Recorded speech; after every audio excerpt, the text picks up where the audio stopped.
আইছিলাম ছেলে নিয়ে সূর্যমুখী ফুলে ঘুরতে, সূর্যমুখী বাগান ব্রাহ্মণবাড়িয়া রসুলপুর। এখন দেখি ফুলগুলা সব ঘুমিয়ে রয়েছে, দেখেন কি অবস্থা।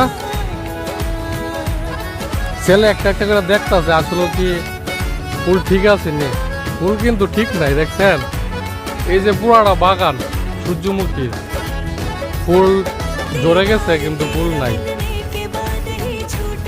দুইটা একটা আছে, এই ছেলে ধরে রাখলো। সূর্যমুখী বাগান কিন্তু অন্যতম একটা বাগান যা সবারই পছন্দ। আগে ছিল কসমস, এখন নেই।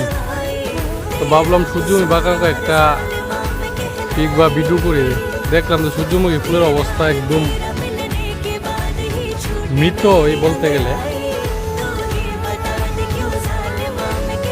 এই দেখেন ছেলে ধরে রাখলো ফুল রাত, যাই হোক একটা দুইটা আছে আনন্দ করতেছে আর কি ছেলে।